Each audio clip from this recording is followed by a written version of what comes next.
¿Qué pensarían si les dijese que mientras ven este vídeo, su cuerpo está siendo bombardeado, atravesado por 600 billones de neutrinos cada segundo?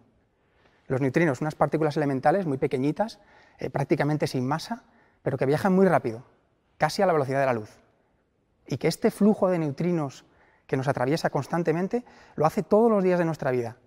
Y es más, aunque intentasen refugiarse en el búnker más profundo de la Tierra, de nada serviría, porque estos neutrinos parecen atravesarlo todo. Bueno, este es uno de los muchos secretos que esconden estas partículas elementales que llevan fascinando a los físicos desde hace casi 100 años. Y el objetivo de este vídeo es acercarles de una manera pedagógica, didáctica, a este mundo de los neutrinos que, como digo, esconde muchos secretos y que sigue despertando el interés de grupos de investigación tanto en la Universidad de Granada como en otros centros y otras universidades del extranjero. Bueno, de todas las propiedades de los neutrinos, me centraré en 3 de ellas que considero especialmente relevantes o curiosas. Y es que el neutrino es probablemente el mejor compañero para una fiesta de Halloween, porque, como les explicaré a continuación, tiene un poco de vampiro, algo de camaleón y bastante de fantasma. Pero bueno, antes de ir con estas 3 propiedades, vamos a hacer un poquito de historia para centrar un poco cómo fue descubierto el neutrino. Bueno, para ello nos tenemos que remontar a principios del siglo pasado. Los físicos nucleares estaban trabajando sobre un proceso muy curioso denominado desintegración beta, en el que un núcleo de ciertos átomos pues era capaz de desintegrarse en un núcleo más ligero y emitir un electrón. Bueno, hasta ahí todo claro, excepto por un pequeño detalle, y es que este proceso de desintegración beta parecía violar el principio de conservación de la energía. Bueno, seguramente que todos ustedes se acuerdan de este principio de conservación de la energía que aprendieron en el colegio y que nos decía que la energía ni se crea ni se destruye, solo se transforma. Bueno, pues aquella desintegración beta parecía violar este principio sacrosanto de conservación de energía, porque la energía del estado final era menor que la del estado inicial, y era algo que no se entendía.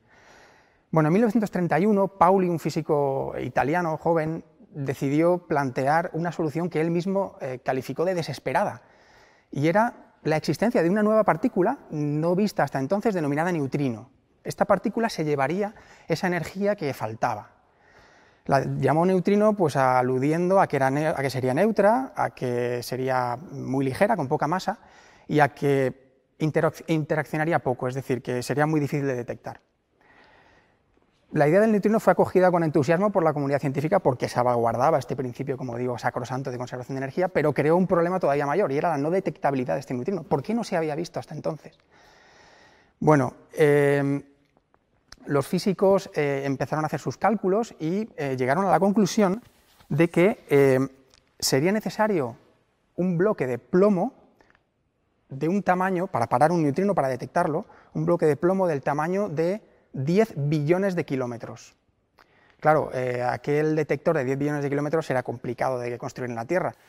Esto pues deprimió bastante a los físicos, incluso Pauli escribió en su diario: hoy he hecho algo que ningún físico teórico debería hacer en su vida. He predicho una partícula que jamás será detectada.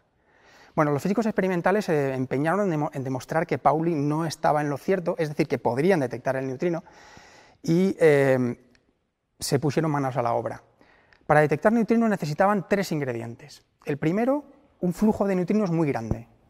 El segundo, un detector muy grande. Y el tercero, mucha paciencia, muchos años de toma de datos. Pero claro, aquello era como intentar frenar una bala con un cazamariposas.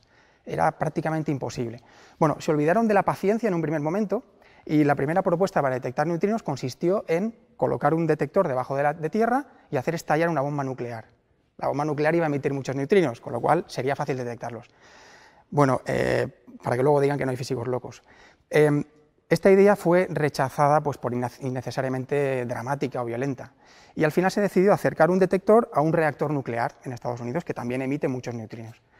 Bueno, pues 25 años después de haber sido predicha, postulada por Pauli, los físicos experimentales le enviaron un telegrama diciéndole: Pauli, hemos detectado sin ningún género de dudas neutrinos. A partir de ese día, pues Pauli descansó tranquilo y se abrió una nueva etapa en un nuevo campo de física tanto para físicos teóricos como experimentales. Desde entonces hemos aprendido muchísimas cosas acerca de los neutrinos. Por ejemplo, que les podemos denominar, sin riesgo a equivocarnos, los fantasmas de las partículas subatómicas, por esta propiedad de atravesarlo prácticamente todo. El segundo de los grandes problemas o de las grandes incógnitas relacionadas con los neutrinos no tardó en llegar. Unos años después, los físicos construyeron detectores para observar el flujo de neutrinos que venían del Sol, una fuente tremenda y muy intensa de neutrinos. Bueno, pues hicieron también sus cálculos y determinaron con mucha precisión cuántos neutrinos debían de detectarse en la Tierra procedentes del Sol. El problema vino cuando midieron, porque midieron la mitad de los neutrinos que esperaban. ¿Por qué? ¿Dónde iban esos neutrinos? ¿Qué estaba pasando? Bueno, hoy en día conocemos la respuesta y tiene que ver con esta propiedad camaleónica de la que les hablaba. Hoy sabemos que no existe un solo tipo de neutrinos, hay tres tipos de neutrinos. El neutrino electrón, el neutrino muón y el neutrino tau. Son como tres hermanos gemelos, muy parecidos, excepto porque tienen una masa ligeramente distinta. Ocurre un fenómeno cuántico de oscilación de neutrinos, es decir, pueden cambiar de alguna manera de personalidad. El neutrino electrón puede convertirse en un neutrino muón, por ejemplo, de modo que el Sol estaba generando solamente neutrinos de tipo electrón, pero en el camino hacia la Tierra estos neutrinos oscilaban, cambiaban de estado y se convertían en neutrinos muón que no eran detectados. Ahí estaba la respuesta a ese 50% de déficit de neutrinos. Para entender esto con un ejemplo muy sencillo, es como si yo fuese el mayor de tres hermanos, tenemos el hermano pequeño, que es el neutrino electrón, el hermano mediano, el neutrino muón, y yo, que soy el hermano tau. Nos hacéis una foto, aparecemos los tres. Viajamos hacia el otro lado de la tarima, y cuando llegamos a este extremo nos hacéis otra foto, y solo aparezco yo y dos veces mi hermano mediano, el hermano muón. El hermano electrón ha desaparecido, en realidad se ha convertido en el hermano muón. Esto ocurre con los muones, con los neutrinos. Bueno, la tercera de las propiedades de las que les quería hablar tiene que ver con las simetrías del universo. Nuestro sentido común nos dice que las leyes de la física no deben depender de que uno sea zurdo o diestro, no dependen de la izquierda o de la derecha, no dependen de giros horarios o antihorarios. Imagínense que colocamos un espejo en esta dirección. Si yo pongo las manos delante del espejo, cualquier efecto, cualquier proceso físico que yo me invente a un lado o al otro del espejo, por ejemplo, tirar una pelota que haga un movimiento parabólico, cualquier efecto físico, es igual en ambos lados del espejo. Yo no sabría cuál es el lado real y cuál es el lado reflejado. La física es simétrica bajo este tipo de transformaciones de un espejo, o casi, porque los neutrinos nos han demostrado que el universo no lo es, no es simétrico. Solo existen neutrinos zurdos. Si yo coloco un neutrino delante de un espejo, nunca veré su imagen reflejada. No existen neutrinos diestros. Igual que les pasa a los vampiros, no se reflejan en los espejos. Bueno, para terminar el vídeo me gustaría plantear y responder a dos preguntas que creo que son importantes en este contexto divulgativo. La primera de ellas es ¿por qué los neutrinos son interesantes para los físicos? ¿Qué aprendemos? ¿Por qué queremos seguir haciendo ciencia de neutrinos y por qué nos interesa que estas líneas de investigación se apoyen? Y la segunda, ¿por qué es importante para ustedes, para la gente de a pie que no se dedica a la ciencia? Bueno, de los neutrinos aprendemos muchísimas cosas. Les he hablado de esta propiedad camaleónica de los neutrinos. Nos enseñan humildad. Humildad porque nosotros contamos con un modelo que denominamos el modelo estándar de física de partículas, en el cual desarrollamos nuestra teoría a partir de la cual entendemos cómo funciona la vida a nivel subatómico, cómo interaccionan las partículas y qué ocurre cuando estas partículas, por ejemplo, colisionan o viajan en el tiempo. Los neutrinos oscilan, como hemos dicho. Para ello necesitan tener masa. Esto se ha medido experimentalmente. Sin embargo, el modelo estándar de partículas con el que nos manejamos no explica esta masa de los neutrinos. Es decir, nos están enseñando que existe física más allá de ese modelo que tenemos ahora mismo sobre la mesa y que tenemos que seguir trabajando para conseguir completar esas piezas del puzzle que es nuestro modelo estándar de física de partículas. Además, los neutrinos son excelentes mensajeros de objetos en los cuales están pasando cosas muy violentas, que ocurren muy lejos del planeta Tierra y que no tenemos otra manera de explotar.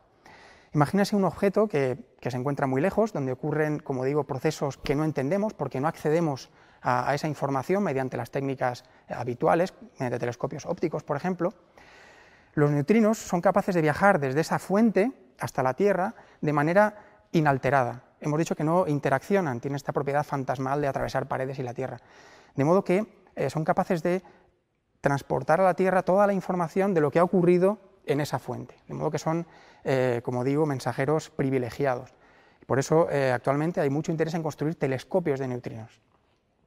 Bueno, respecto a la segunda cuestión, los neutrinos son importantes, sí, para todo el mundo, no solo para los científicos. Y la razón es que si los neutrinos no existiesen, no podríamos ir de tapas. Esto en nuestra cultura pues creo que es un argumento bastante sólido. La razón es que los procesos que ocurren en el interior del Sol, los procesos de fusión de protones, necesitan la presencia de neutrinos. Estos procesos emiten luz, pero necesitamos que los neutrinos existan. Si los neutrinos no existiesen, el Sol no brillaría. Si el Sol no brillase, no existirían plantas en la Tierra, no existirían las uvas y por lo tanto no podríamos fabricar vino ni cerveza. Por lo tanto, la próxima vez que vayan de tapeo y se pidan una cerveza o un vino, acuérdense de darle las gracias a los neutrinos. Muchas gracias.